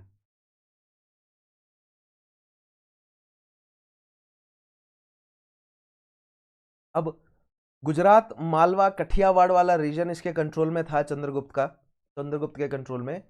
ये हमें कहां से पता चल रहा है, देखिए यहां पर आपने ये पॉइंट भी पूछ सकते हैं आपकी, दक्षिण भारत पर चंद्रगुप्त मौर्य का कंट्रोल था, ये हमें कहां से पता चल रहा है, या दक्कन वाले एरिया में। तो ये पता चल रहा है हमें कि यहाँ पर जो इंस्क्रिप्शन हैं, ठीक है, जो हमें दक्कन के एरिया में इंस्क्रिप्शन मिलते हैं, यहाँ से हमें पता चलता है कि चंद्रगुप्त मौर्य का एक्सटेंट इधर तक पहुंचा था, ठीक है। नेक्स्ट चीज, गुजरात मालवा पर चंद्रगुप्त मौर्य का कंट्रोल था, ये हमें कहां से पता चलता है, तो the subjugation of Saurashtra and Kathiawar is attested in Junagadh rock inscription. Rudra दमन की जो जूनागढ़ रॉक इंस्क्रिप्शन है, साका शासक था, ठीक है, रुद्र दमन, उसकी जूनागढ़ रॉक इंस्क्रिप्शन में हमें क्लियर पता चलता है, also known as the Girnar rock inscription of Rudra Daman, a Sanskrit pros. यहां से हमें पता चलता है कि क्योंकि इधर वैश्य पुष्यगुप्ता का जिक्र मिला है हमें, ठीक है, जो कि ब्रदर इन लॉ बताया गया है चंद्रगुप्त का, और उसमें लिखा हुआ है कि चंद्रगुप्त ने जो है वो यहाँ पर डैम बनाने के लिए, लेक बनाने के लिए, डैम बनाने के लिए पैसे भी दिए। तो इससे पता चलता है कि मालवा, सौराष्ट्र, कठियावाड़ वाला रीजन, ये सारा जो है वो चंद्रगुप्त के सब्जुगेशन में था, ठीक है।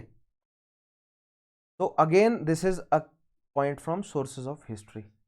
ये भी अगेन जो है वो सोर्सेज ऑफ हिस्ट्री का क्वेश्चन है, ठीक है। This also refers to Chandragupta's governor Pushyagupta, है ना, मैं बोल रहा हूँ रुद्रदमन के इस रॉक इंस्क्रिप्शन में पुष्यगुप्ता का जिक्र आता है, जो कि चंद्रगुप्त का ब्रदर इन लॉ बताया गया है और जो कि वैश्य वर्ण का बताया गया है। Who is said to have constructed the famous Sudarshana lake, और ये सुदर्शना लेक एक डैम के रूप में बनाई गई, ठीक है, वाटर रिजर्वायर बड़ा सा, तो सुदर्शना लेक का जिक्र भी आता है। अगेन एक इंपॉर्टेंट फैक्ट और एग्जामिनेशन पॉइंट ऑफ व्यू से बहुत important, right. This implies that Chandragupta had Malwa region also under his control. Regarding control over the Deccan, there are some medieval epigraphs informing that Chandragupta had protected parts of Karnataka. ठीक है, मैंने बोला ना कर्नाटका वाले reason में हमें ऐसे inscriptions मिलते हैं, ऐसे एपिग्राफ मिलते हैं जहां से पता चलता है कि यस इनफैक्ट कर्नाटका, अगेन ये सोर्सेज ऑफ हिस्ट्री है, मैंने बोला ना कर्नाटका तक फैला है, तो कुछ तो एविडेंस होंगे ना जहां से हमें पता चला ये सारी चीजें कि गुजरात तक फैला है, ठीक है। तो एविडेंसेस क्या है हमारे पास, ये मैंने आपको बताया। सो सोर्सेज ऑफ हिस्ट्री के क्वेश्चन है अगेन ये सब। नेक्स्ट आते हैं according to Jain, again a sources of history का क्वेश्चन, ठीक है। जैन राइटिंग्स के अकॉर्डिंग क्या है, Chandragupta gave up his throne in the beginning of the 3rd century BCE when he was 42 years old, ठीक है। अब यहां पर जैन देखिए बुद्धिस्ट जो है वो शाक्य क्लैन के साथ जोड़ने की कोशिश करते हैं चंद्रगुप्त को, और जैन जो है वो अपने साथ जोड़ते हैं चंद्रगुप्त को जब वो कहते हैं कि चंद्रगुप्त अपनी उम्र के अंतिम समय में या 42 ईयर की एज में उसने राजपाट सब छोड़ दिया और उसने जैनिज्म को धारण किया और फिर वो चल दिया श्रमण करने, ठीक है। ही बिकेम एन एस्टिक, एक मॉन्क बन गया वो, and migrated to south with Bhadrabahu. Bhadrabahu जानते हैं आप कौन है, एक जैन सेंट है। मुझे भद्रबहु के बारे में बताइए कि इस व्यक्ति के बारे में क्या पॉइंट जानते हैं आप, राइट। ही एंडेड, और कहाँ बताऊंगा इसके बारे में, जब मैं जैनिज्म बुद्धिज्म बताऊंगा वहां पर। ही एंडेड हिज डेज इन सलखाना, जिसको कहा जाता है कि फास्ट किया अनटू डेथ। सो अपनी बॉडी को उन्होंने फास्ट किया जब तक उनके शरीर से प्राण निकल नहीं गए। According to Jain spiritual tradition at Shravana Belagola in present day Karnataka, यहाँ पर एक पहाड़ी भी है, उस पहाड़ी का नाम भी बताएंगे, एक हिल है, उस हिल का नाम भी बताइएगा, ठीक है। और श्रवण बेलगोला नाम का स्थान है जहां पर उन्होंने अपने प्राण दिए। तो ये सब कहां से मिल रहा है हमें, सोर्सेज ऑफ हिस्ट्री क्या है, जैन लिटरेचर, ठीक है। तो ये बहुत इंपॉर्टेंट है। देखिए यहाँ पर एक इंपॉर्टेंट टर्मिनोलॉजी भी मिल रही है हमें कि सले खाना का मतलब क्या है, श्रवण बेलगोला कहाँ है, भद्रबाहु कहाँ है, ठीक है। लेकिन अगेन सोर्सेज ऑफ हिस्ट्री का क्वेश्चन भी बन रहा है कि अगर चंद्रगुप्त मौर्य ने अपने अंतिम समय में ऐसा किया तो हमें कहाँ से पता चल रहा है, तो हमें ये जैन लिटरेचर से पता चल रहा है। तो कंक्लूजन क्या निकलता है कि जैन और बुद्धिस्ट दोनों लोगों को चंद्रगुप्त अपने साथ जोड़कर चल रहे थे। मैक्सिमम ट्रेड दक्षिण भारत में किसके पास था, जैन लोगों के पास, ठीक है। तो दैट मीन्स जैन लोगों को खुश रखने का फायदा था। क्यों, क्योंकि जैन जनता जो है वो ट्रेड ज्यादा करती है। अगर आप जैन लोगों को अपने साथ जोड़कर रखते हैं तो ऑब्वियसली आपकी ट्रेड में वृद्धि होती है, ठीक है। आगे बढ़ते हैं, नेक्स्ट शासक आते हैं बिंदुसार, ठीक है। अब यहां पर बिंबिसार और बिंदुसार में कंफ्यूज नहीं होना है, ठीक है। बिंदुसार जो है वो, बिंदुसार आपके मौर्य हैं और बिंबिसार आपके हर्यंक हैं, ठीक है। Bindusar, the son of Chandragupta, is said to have ascended the throne in 298 CE. He is known to the Greeks as Amitroshets, Sanskrit अमित्र घात और डिस्ट्रॉयर ऑफ होस्ट। बहुत इंपॉर्टेंट सोर्सेज ऑफ हिस्ट्री का क्वेश्चन कि ग्रीक लिटरेचर में क्या नाम दिया गया है बिंदुसार को, तो जवाब है आपका अमित्रोशेत्स, जिसका मतलब है अमित्र घात, यानी कि जो फोज हैं, जो दुश्मन हैं, अमित्र हैं, उन पर आघात करने वाला, ठीक है। He had contacts with Seleucid kings of Syria, Antiochus I, whom he requested to send him sweet wine, dried figs and a sophist. बहुत important point, Seleucid king of Syria, ठीक है, excuse me,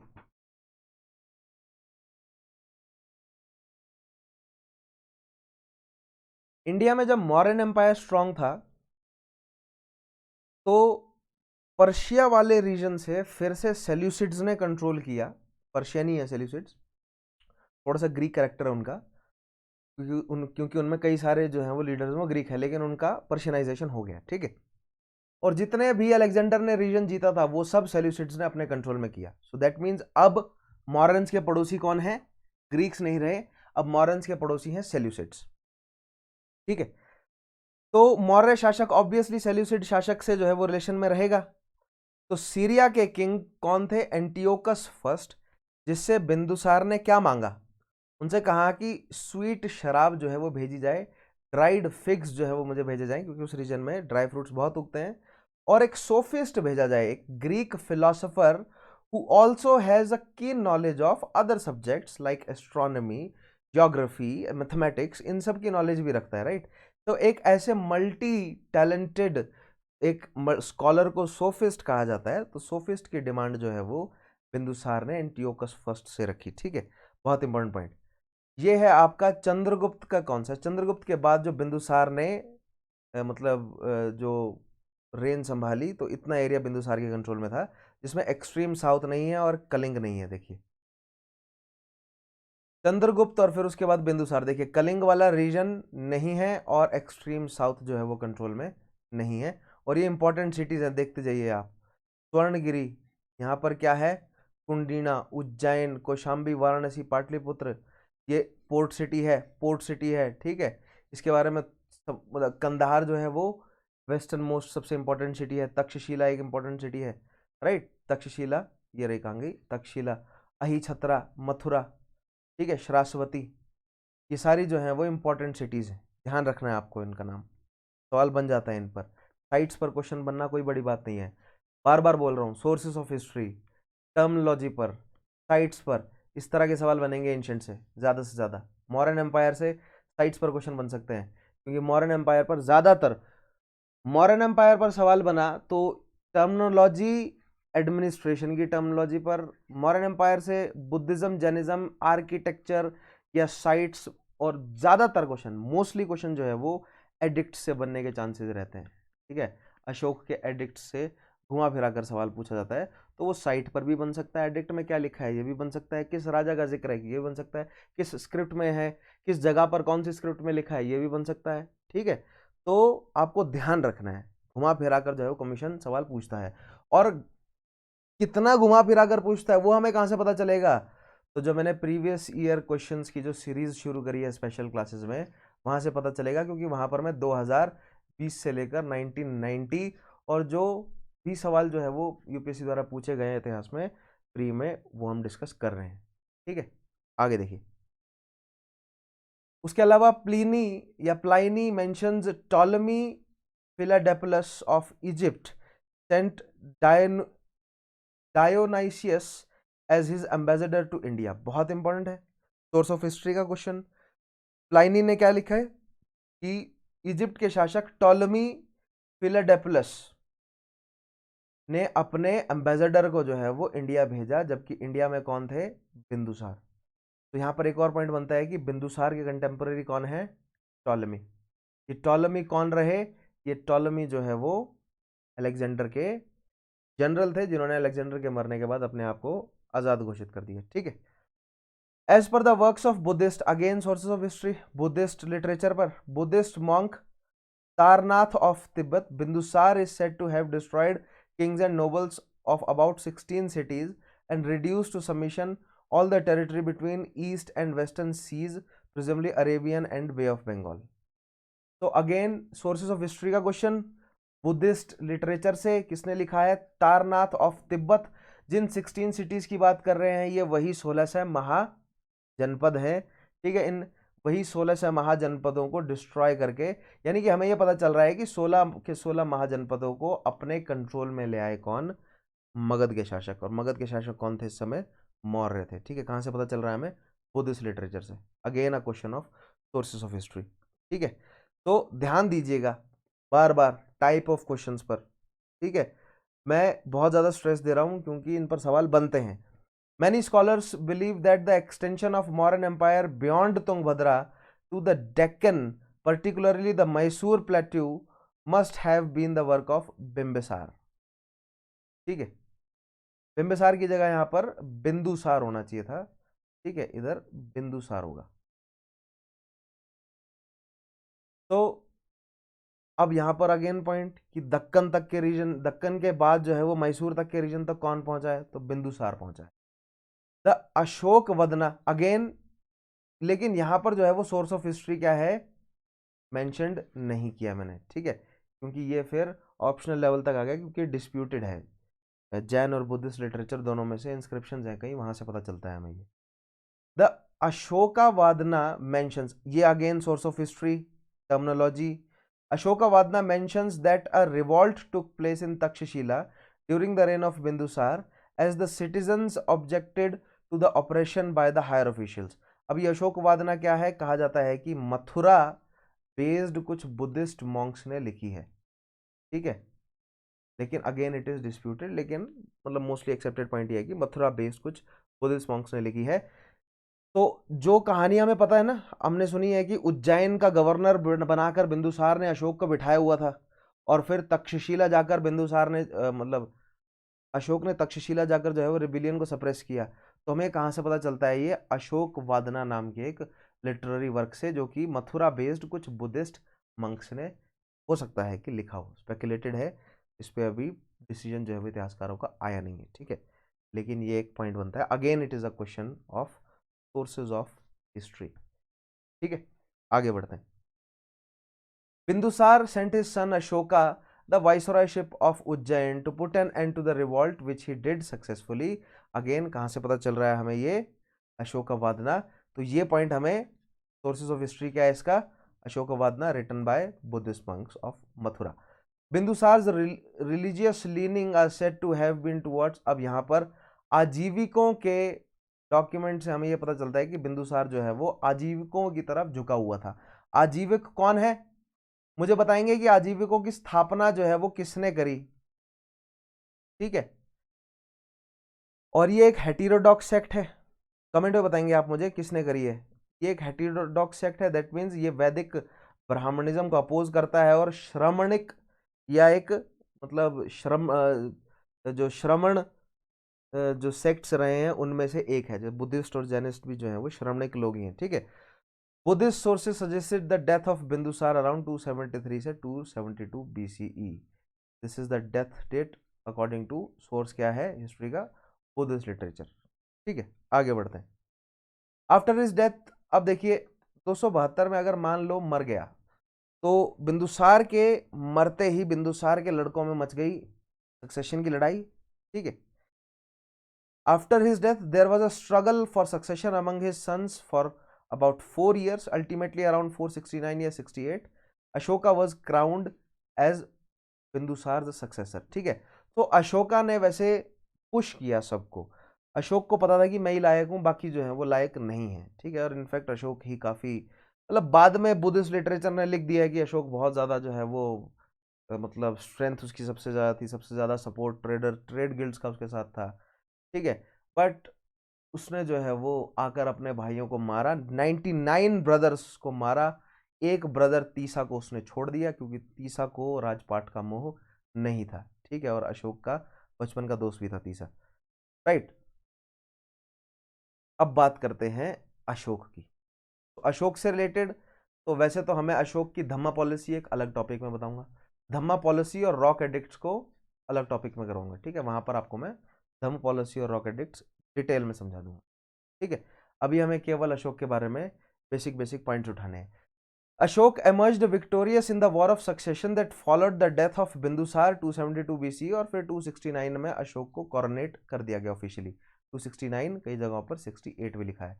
He is known to have killed his 99 brothers। अब इतने भाई थे या नहीं थे पक्का नहीं कहा जा सकता, लेकिन 99 ब्रदर्स को मारा अशोक ने। 99 तो नहीं, 4 जो भाई थे मुख्य अशोक के उनको तो मारा ही उसने। राइट, अकॉर्डिंग टू तारनाथ, क्या है ये, एक तिब्बतियन मॉन्क है। अशोका स्पेंट, और इनका सोर्स क्या है, अशोकवादना। राइट, नॉट सॉरी, अशोकवादना जो है वो मथुरा बेस्ड बुद्धिस्ट है, उनका लिटरेरी वर्क है। तारनाथ ने क्या लिखा है, Ashoka spent several years in pleasurable pursuits after ascending the throne and was consequently called काम अशोक। अब यहाँ पर अशोक के लिए जो कई सारे नाम यूज हुए हैं, तो वो नाम हमें कहाँ से मिलते हैं, उनका सोर्स ऑफ हिस्ट्री क्या है, राइट। तो हमें अशोक के कई सारे नाम देखने को मिलते हैं, उस पर सवाल बनता है, ठीक है। तो उनके sources of history Buddhist literature से निकल कर आएंगे, कई सारे रॉक एडिक्ट से, कई पिलर एडिक्ट से। तो हमें इनके बारे में पता होना बहुत अनिवार्य है, स्पेसिफिक सवाल बन जाता है। तो यहाँ पर तारनाथ जो कि एक तिब्बतियन मॉन्क है, उनके लिटरेरी वर्क में काम अशोक का नाम रखा गया। अशोक का नाम अशोक क्यों पड़ा, क्योंकि जब वो पैदा हुए तो उन्होंने अपनी माता के शोक मिटा दिए, ठीक है, इसलिए उनकी माता ने उसका नाम अशोक रखा। अब उन्हें लेबर पेन का शोक था, या उसके अलावा पुत्र प्राप्ति नहीं हो पा रही थी इस बात का शोक था, या अन्य जो भी शोक थे, वो शोक उनके खत्म हो गए, इसलिए नाम अशोक रखा गया। Again this came from a Buddhist literature, right.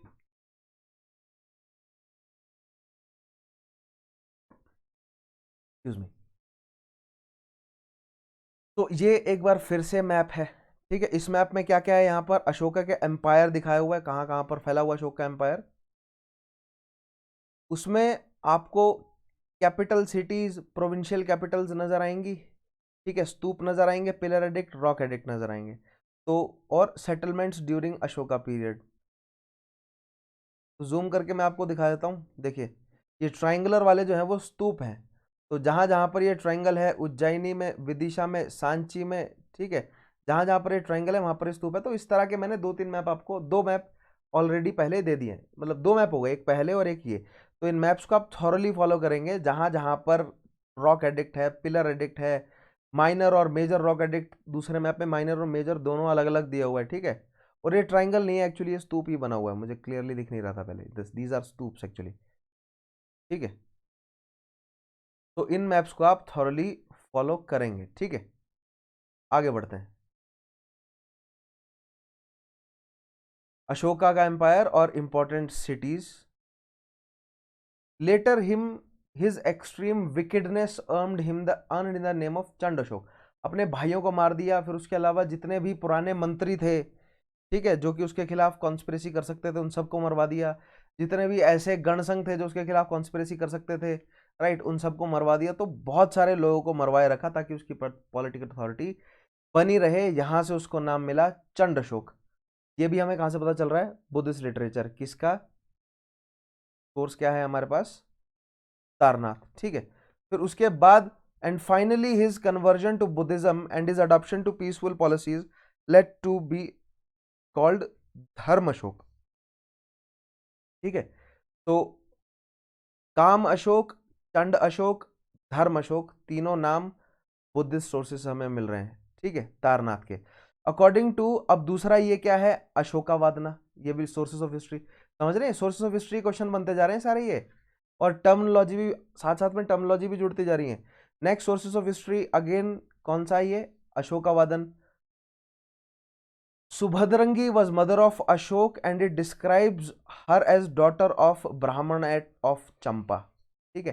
चंपा अंग की इंपॉर्टेंट कैपिटल, एक बहुत इंपॉर्टेंट पोर्ट सिटी जो कि साउथ ईस्ट एशिया के साथ कनेक्टेड रहती थी, दक्षिण इंडिया के साथ कनेक्टेड रहती थी, और एक बहुत हाईली प्रॉस्परस रीजन था ट्रेड वाइज, ठीक है, और खासतौर पे सिल्क का ट्रेड। तो चंपा के एक ब्राह्मण की लड़की थी कौन, सुभद्रंगी, जो कि अशोक की माँ थी। ये कहाँ से पता चल रहा है हमें, Ashokavadana. Again it is a source of history question, right. It was Ashoka who brought Kalinga under Mauryan control, we know that. It was a strategic importance. अब देखिए कलिंग की जरूरत क्या थी, अगर ये कलिंग वाला रीजन है ना, तो कलिंग की जरूरत क्या है, देखिए कलिंग से कोस्ट लाइन है म्यांमार की, कलिंग से कोस्ट लाइन है बंगाल की, कलिंग से कोस्ट लाइन है साउथ इंडिया की, कलिंग से कोस्ट लाइन है दक्षिण मतलब श्रीलंका की, कलिंग से कोस्ट लाइन है अंडमान की, कलिंग से कोस्ट लाइन है मलाया पेनिनजुला, कलिंग से कोस्ट लाइन है, मतलब कलिंग के रास्ते आप चाइना तक जा सकते हैं। तो अगर, और अशोक के पास यही सब काम करने के लिए बंगाल की कोस्ट लाइन है, लेकिन कंपटीशन में कलिंग की कोस्ट लाइन भी यही कर रही है, दैट मीन्स प्रॉफिट बट जा रहा है, ठीक है। और उसके अलावा फिर उसके पास घूम के जाना पड़ रहा है उसे, उसके बाद यहाँ वाले रीजन में भी, मतलब जो बिल्कुल सदर्न वाला रीजन है, इधर से भी सरकार वाला रीजन है, यहाँ से भी अशोक के पास कोस्ट लाइन है, लेकिन बीच में कलिंग जो है वो बहुत रीजन खा जा रहा है। प्लस हाईली फर्टाइल लैंड है, बहुत सारे रिसोर्सेज निकलते हैं, तो कई सारे फायदे हैं कलिंग को कैप्चर करने के। और कलिंग इतनी इंपॉर्टेंट ट्रेडिंग पोस्ट है, इसलिए कलिंग खुद में भी एक बहुत स्ट्रांग राज्य है। तो कलिंग को जीतना जो है वो पहले के प्रीवियस जितने भी मतलब शासक रहे उनके लिए बहुत मुश्किल रहा। और फाइनली अशोक ने जो है वो सभी मगध, कोई भी मगध शासक जो है वो कलिंग को जीत नहीं सका, अशोक ने जीता फाइनली। क्यों? क्योंकि कलिंग भी उतना ही प्रॉस्परस था जितना मगध। ठीक है, क्योंकि अगर छोटे नागपुर वाले एरिया में ध्यान से देखिए, छोटे नागपुर वाले में अगर आयरन है तो मगध जितना फायदा मगध उसका उठा रहा है उतना ही फायदा कलिंग भी उठा रहा है। ठीक है, so it was of strategic importance that it controlled routes to South India both by land and sea, and yes of course south India जाने के लिए जो जमीनी रास्ता है वो घूमकर जाना पड़ता है। अगर कलिंग वाले रीजन से जाना है तो आपको टैक्स देना पड़ेगा, है ना। अगर आपको कलिंग वाले रीजन से जाना है तो आपको टैक्स देना पड़ेगा। तो मौर्य को अपने ही देश में टैक्स देना पड़ रहा है, तो कलिंग वाला रीजन जीतना उनके लिए बहुत अनिवार्य हो गया। ठीक है, the western most extension of the Mauryan empire was formed by Kandahar. Western most extension की सबसे इंपॉर्टेंट सिटी क्या है? कंदाहर, याद रखेंगे।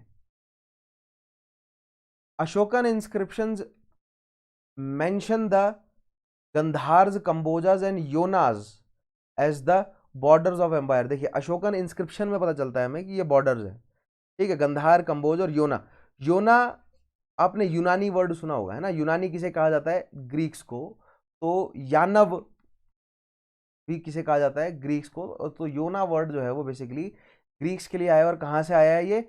आयोनियंस, क्योंकि आयोनियंस जो है is a form of Greeks. और इंडिया को सबसे पहले किन ग्रीक्स के बारे में पता चला था? आयोनियंस के बारे में, जिनको भारतीयों ने योना कहा।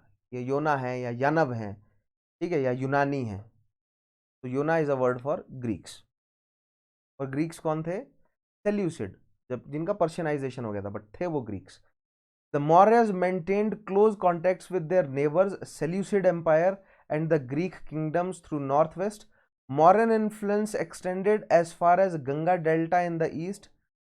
ताम्रलिप्ति, अब ये इंपॉर्टेंट आ गया, पोर्ट सिटीज के बारे में बात चल रही है। ठीक है, तो पहले तो आस पड़ोसी देखिए, ये है मैप, देखिए ये सेल्यूसिड है। सेल्यूसिड देख रहे हैं आप, पूरा पर्शियन एम्पायर जहां जहां पर था वहां पर सेल्यूसिड्स ने कंट्रोल किया। और फिर उसके बाद इधर जो है वो मौर्य का कंट्रोल है। ये कलिंग है, कलिंग को हरा दिया गया। ठीक है, नीचे चोल भी है। उसके अलावा ऊपर जो है वो कल ट्राइब्स के बारे में बात चल रही थी क्लासेस में, तो देखिए इस मैप में भी कई सारी ट्राइब्स का जिक्र है।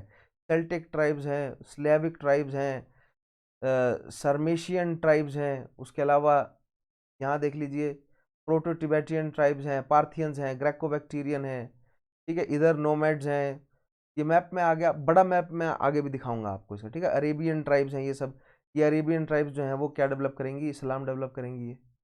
ठीक है, तो इस मैप में मैं आपको दिखा रहा हूँ कि मॉरन्स के इमीडिएट पड़ोसी कौन थे? सेल्यूसिड।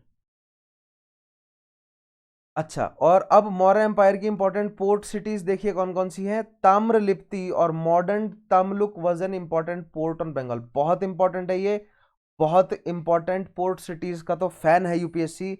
और पोर्ट सिटीज पर आए साल सवाल जो है वो बन रहा है। और कोई बड़ी बात नहीं है मॉडर्न एम्पायर की पोर्ट सिटी पर सवाल आ जाए। ठीक है, तो ताम्रलिप्ति, मॉडर्न तमलुक और important port on Bengal coast from where ships sailed from for Burma, Sri Lanka and as well as South India. उसके अलावा मैं मैप में और पोर्ट सिटीज दिखाता हूँ आपको। देखिए ये रहा आपका ताम्रलिप्ति। उसके अलावा दीज आर, ये इंपॉर्टेंट पोर्ट सिटीज हैं। ठीक है, ये इंपॉर्टेंट पोर्ट सिटी है।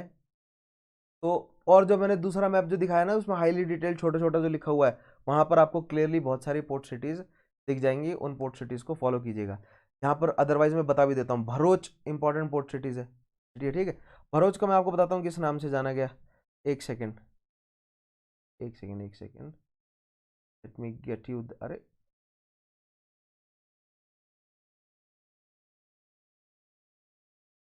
एक second, excuse me.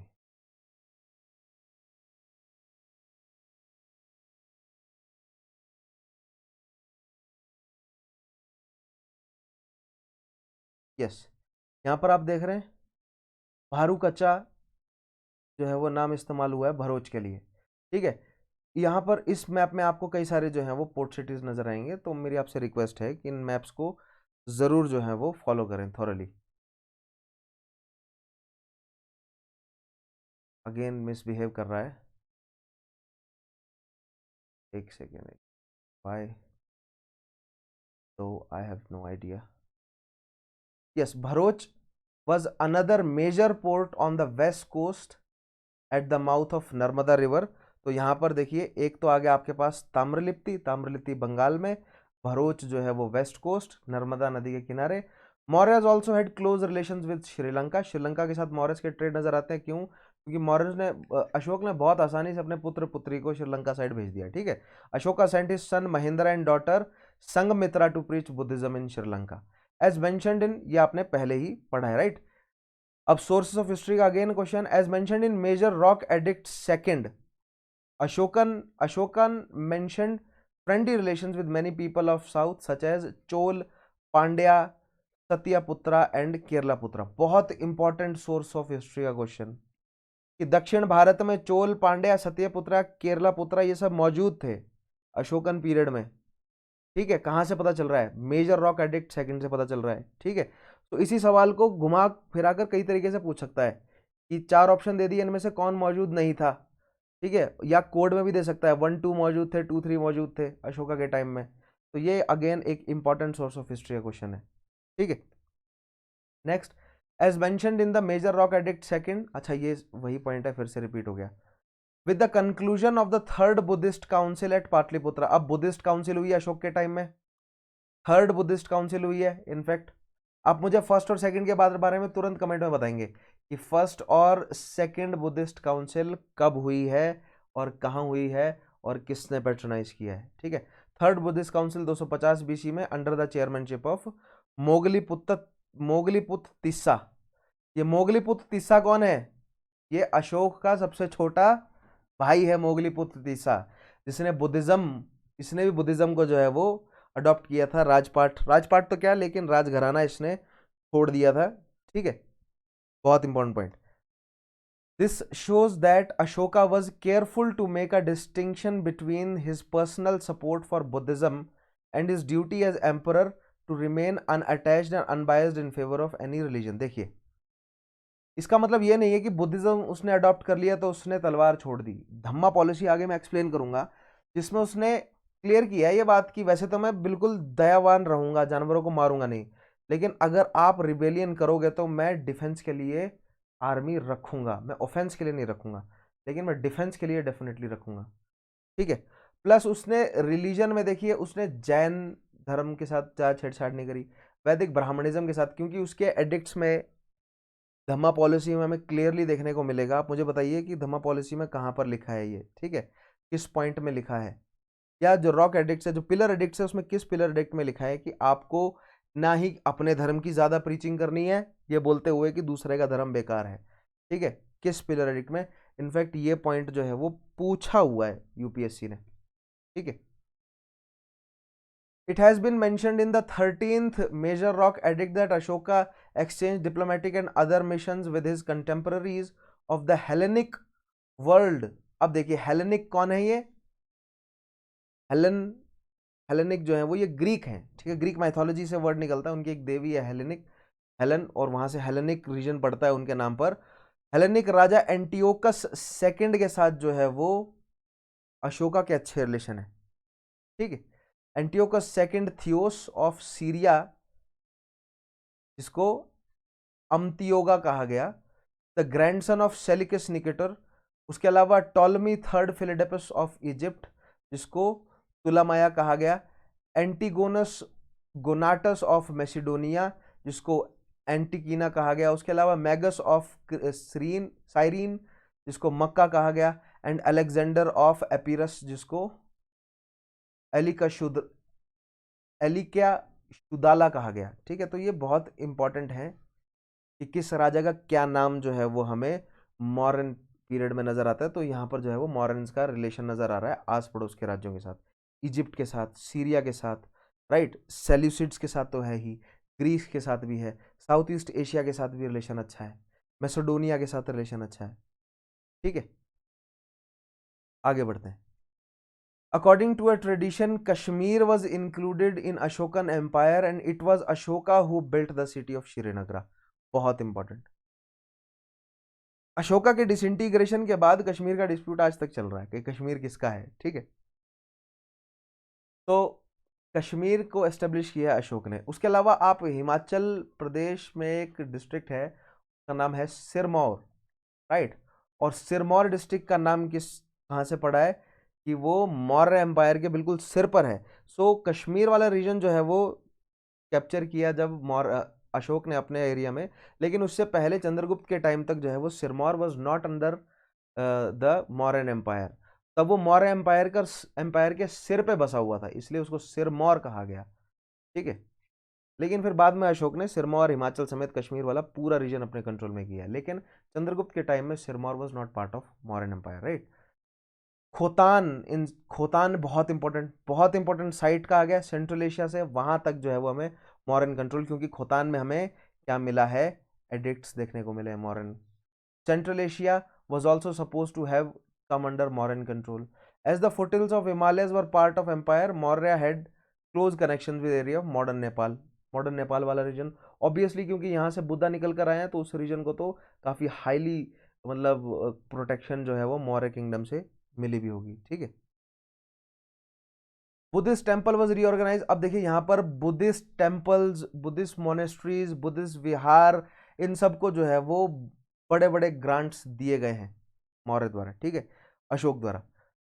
But the emperor himself does not refer to it in his inscriptions. One of the Ashokan daughter is said to have married a nobleman from the region of Nepal. Ashoka built 4 caves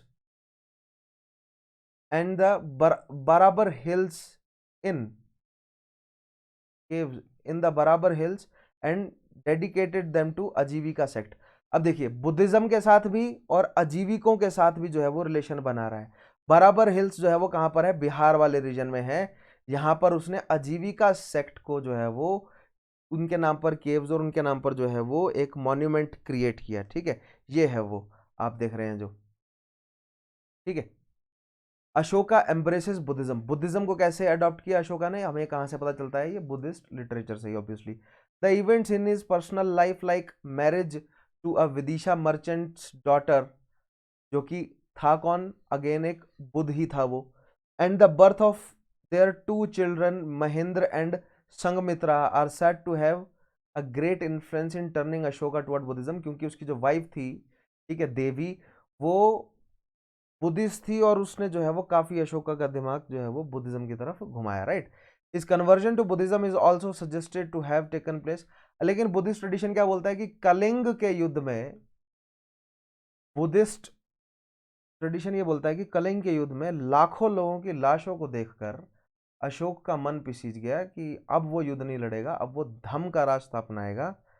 क्या करने के लिए, political अपनी शक्ति को expand करने के लिए वो धम्म का रास्ता अपनाएगा, ठीक है। तो ये धम्मा पॉलिसी में समझाऊंगा कि किस तरह ये एक पॉलिटिकल मूव है, राइट। सो ये है इंपॉर्टेंट ट्रेड रूट्स, काबुल से कंदाहार से लेकर, ठीक है, उज्जैनी से लेकर दक्षिण भारत में, मतलब पूरा जो है वो देखिए कनेक्टेड है Ashoka empire.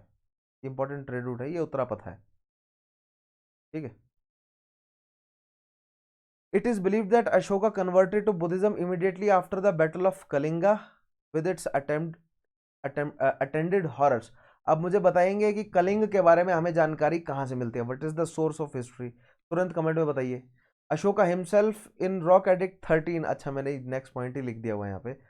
Ashoka himself in rock edict 13 his conquest of Kalinga which is said to have taken place 8 years after his coronation. So 260 BCE के आसपास जो है वो कलिंग वॉर हुई है, और कलिंग वॉर के बाद जो है वो अशोक ने बुद्धिज्म को अपनाया। 250 में जाके फिर उसने क्या करवाया है, थर्ड काउंसिल बुद्धिज्म की करवाई है, तीसा के अंडर। तीसा अशोक का ब्रदर था, ठीक है। तो बुद्धिज्म को क्यों अपनाया उसने, धम्म की पॉलिसी क्यों अपनाई, क्योंकि लड़ाई से एक्सपेंड करना बहुत महंगा पड़ रहा था। धम्म से एक एक्सपेरिमेंट था, बहुत नया, बहुत इनोवेटिव और बहुत रिस्की सोशल एक्सपेरिमेंट था, ये पॉलिटिकल एक्सपेरिमेंट था उसका, ठीक है। इस एक्सपेरिमेंट के बारे में डिटेल में आगे समझेंगे। नेक्स्ट टॉपिक जो है वो अशोक की धम्म पॉलिसी पर आएगा, ठीक है। In this war the Kalingas were completely routed and 100,000 were slain, 1,00,000 लोगों को जो है वो मारा गया, 100,000 were slain and many times that number died, though on the battlefield Ashoka was victorious. The inscription goes on to describe his remorse which then ultimately turned him towards Dhamma. ठीक है, लाखों की संख्या में लोगों को मरा हुआ देखकर, फिर उसके बाद आने वाली भुखमरी और मतलब उसके बाद आने वाली गरीबी और बीमारियों के बारे में सोचकर जो है वो अशोक को लगा कि नहीं, युद्ध का जो रास्ता है ये जीतने के लिए ठीक नहीं है। ठीक है, तो अशोक ने जो है वो धम्म का रास्ता अपनाया। उसके बाद a policy of conquest through war was given up and replaced by a policy of conquest through धम्म विजय।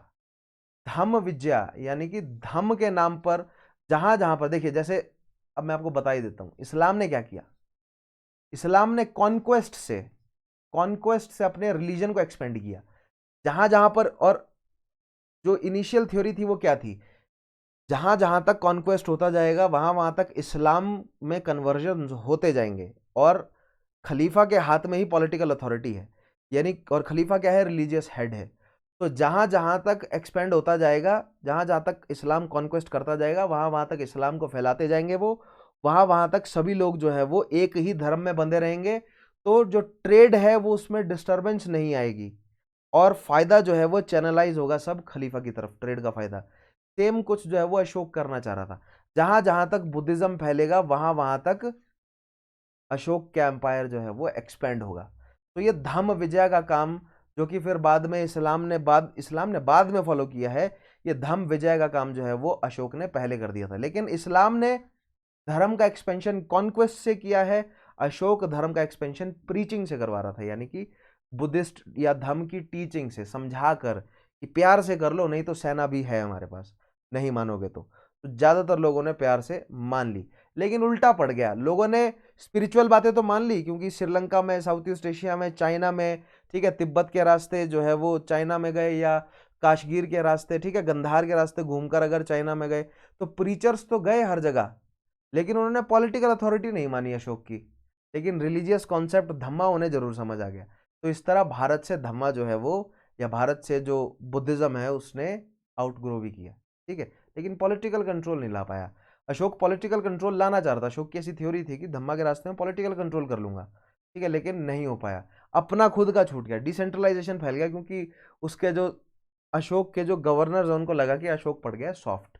ठीक है, सो इस तरह की सॉफ्टनेस जो है वो राजा को भाती नहीं है।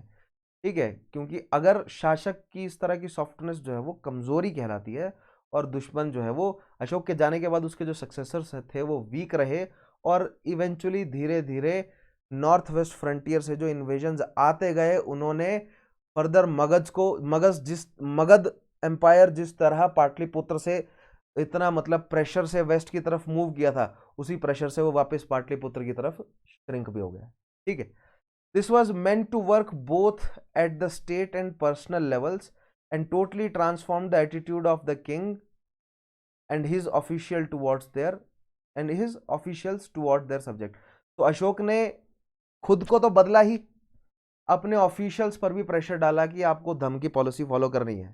तो धम्मा की पॉलिसी अगले सेशन में समझाऊंगा, जिसमें आपको डिटेल में बताऊंगा कि क्या है धम्मा, कैसे काम करता है, क्या उसके पीछे फिलॉसफी थी। आज हमने मौर्यन एम्पायर के बारे में क्या देखा, बिल्कुल बेसिक पॉइंट्स। ठीक है, हमने चंद्रगुप्त से लेकर बिंदुसार से लेकर अशोक की पॉलिटिकल हिस्ट्री को समझा, कुछ हमने मैप्स देखे, उसमें इंपॉर्टेंट पोर्ट सिटीज को देखा, और जो मैंने मैप्स बोले हैं उनको डाउनलोड करेंगे आप कहाँ से, चौहान_सन_हिस्ट्री से पूरी आपको पीडीएफ ही मिल जाएगी। उन मैप्स में क्या क्या हमें रॉक एडिक्ट्स देखने हैं, कहाँ पर है, पिलर एडिक्ट्स देखने हैं कहाँ है, माइनर रॉक, मेजर रॉक, ठीक है, ये सारे जो है वो important cities, important provincial Capitals, main capital, port cities, ये सारी चीज़ें आपको पता होनी चाहिए।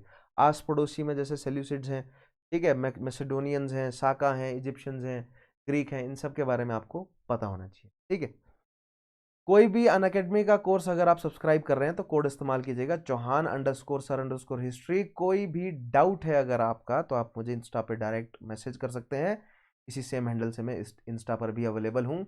इस वीडियो को लाइक कीजिएगा अगर आपको पसंद आई हो, शेयर कीजिएगा अपने जितना भी सोशल मीडिया सर्कल है आपका वहाँ पर, और अगर चैनल सब्सक्राइब नहीं किया तो ज़रूर कीजिएगा। और टेलीग्राम चैनल खास तौर पर सब्सक्राइब कीजिएगा ताकि आपको लेटेस्ट अपडेट्स मिलती रहे इसकी स्पेशल क्लासेस की। ऑलराइट, तो आज के सेशन को मैं खत्म करता हूँ, मिलता हूँ आपसे अगले सेशन में। अपना ध्यान रखिएगा तब तक के लिए।